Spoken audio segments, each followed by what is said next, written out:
ओम नमः शिवाय। नमस्कार दोस्तों, कैसे हैं आप सब। बहुत स्वागत है आपके अपने ही चैनल इंस्पिरेशन ऑफ प्रेरणा में। दोस्तों, सावन का महीना शुरू होने वाला है और हम सब यही कोशिश करेंगे कि हम भगवान शंकर को, माता पार्वती को, भगवान गणेश को, भगवान कार्तिकेय को कितना प्रसन्न कर लें कि हमारी ज़िंदगी से हर तरह के संकट, हर तरह की मुसीबतें चली जाएं। दोस्तों, बहुत सारे लोग ऐसा बोलते हैं, कई बार आपने सुना होगा कि धन सब कुछ नहीं होता। कई हद तक ये बात सही भी है, लेकिन अगर हम आर्थिक रूप से मजबूत होते हैं तो बहुत सारी समस्याएं जो हमारी ज़िंदगी में आती हैं वो अपने आप ही चली जाती हैं। आर्थिक रूप से मजबूत होने पर हमारा दिमागी जो विश्वास होता है, मन का विश्वास होता है, वो बना रहता है कि कम से कम एक तो ऐसी चीज़ है जिससे कि हम संपन्न हैं, बाकी चीज़ों से लड़ने के लिए हमारे पास कम से कम हथियार तो है।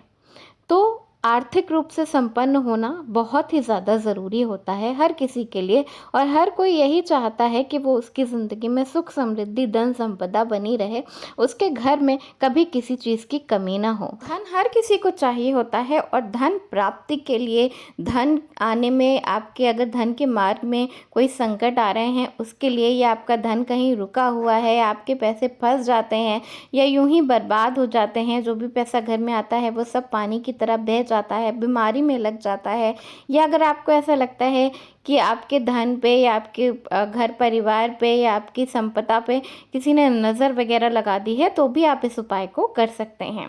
एक बहुत ही सरल सा छोटा सा उपाय आपको बताने जा रही हूँ, क्योंकि सावन शुरू होने वाला है और सावन में कोशिश ऐसी ही करी जाती है कि ऐसे उपाय बताए जाएं जो कि भगवान शंकर से जुड़े हों, जो कि नंदी बाबा से जुड़े हों, ताकि हम पूरी श्रद्धा से, पूरी भक्ति से, पूरे मन से भगवान शंकर की पूजा कर सकें। तो इसके लिए आपको करना क्या है, ये काम आपको सोमवार से शुरू करना है। सोमवार की सुबह नहा धोकर स्वच्छ साफ शुद्ध कपड़े पहन लेने हैं सबसे पहले आपको। उसके बाद आपको एक मुट्ठी जौ का आटा ले लेना है। जी हाँ, जौ का आटा बहुत ही आसानी से आपको अपने घर के आसपास किसी भी दुकान पर मिल जाएगा, और अगर आपके घर के आसपास फिर भी जौ का आटा नहीं मिलता तो आप साबुत जौ खरीद कर और उसका आटा बनवा सकते हैं।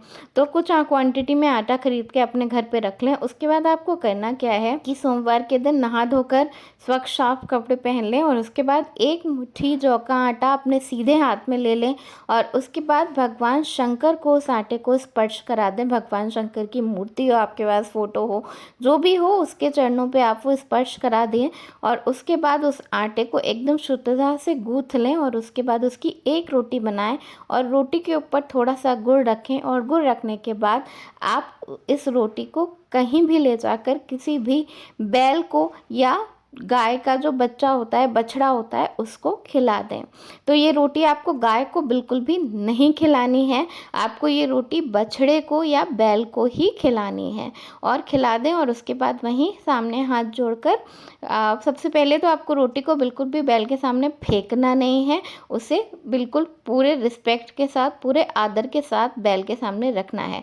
और अगर आपको डर लग रहा है तो आप दूर कहीं पर ऐसी जगह रख दें जहाँ पर बैल अपने आप जाकर खा सके। रोटी फेंक कर आपको बिल्कुल भी नहीं देना है।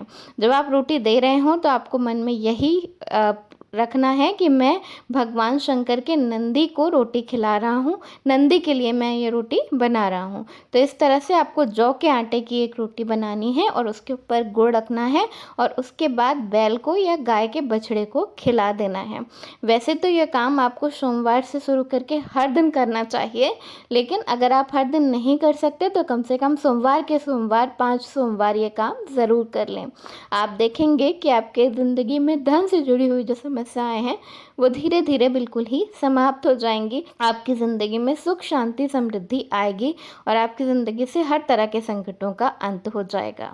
दोस्तों, क्योंकि बात यहाँ नंदी बाबा की हो रही है और सावन का महीना आ रहा है, तो आपको एक बहुत ही सरल सा उपाय और बताती हूँ।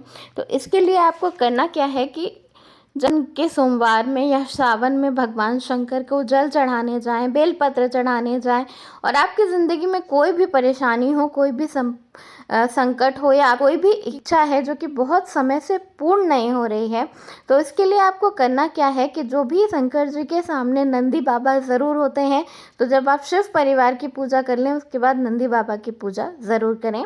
नंदी बाबा की पूजा करने के बाद आप नंदी बाबा के एक कान पर हाथ रखें और दूसरे कान में जो भी आपकी समस्या है या जो भी आपकी इच्छा है जो पूर्ण नहीं हो रही है उसे कहें। ऐसी मान्यता है कि जगह जो बात आप नंदी बाबा को बताते हैं वो सीधे भगवान शंकर माता पार्वती तक पहुंच जाती है। शास्त्रों में ऐसा बताया गया है कि अगर नंदी बाबा की पूजा ना की जाए तो शंकर भगवान तक, माता पार्वती तक आपकी पूजा नहीं पहुंचती। तो सावन के महीने में आपकी जो भी समस्या है उसे नंदी बाबा से ज़रूर कहें। यह आजमाया हुआ नुस्खा है, मैं आपको बता रही हूँ। आपके हर तरह के संकट, हर तरह की समस्याएं दूर हो जाएंगी और आपकी हर एक तरह की मनोकामना ज़रूर पूर्ण हो जाएगी। तो ये है बहुत सरल सा उपाय जो मैंने आपको बताया है। सोमवार से शुरू करके इस उपाय को ज़रूर करें। सावन के दौरान अगर हो सके तो हर दिन मंदिर जाएं, अगर ना हो सके तो कम से कम सोमवार के सोमवार मंदिर ज़रूर जाएं और भगवान शंकर को, अगर आपके घर में कुछ भी नहीं है तो कम से कम 1 लोटा शुद्ध जल का शिवलिंग पर ज़रूर चढ़ाएं। ओम नमः शिवाय मंत्र का जाप ज़रूर करें। ये हर इंसान कर सकता है, इसमें कहीं कोई संकट, कहीं कोई समस्या नहीं होनी चाहिए। धन्यवाद। वीडियो पसंद आया हो तो लाइक ज़रूर करिएगा, दोस्तों में शेयर कर दीजिएगा। चैनल पर नए हैं तो चैनल को सब्सक्राइब कर लीजिएगा। धन्यवाद। राधे राधे।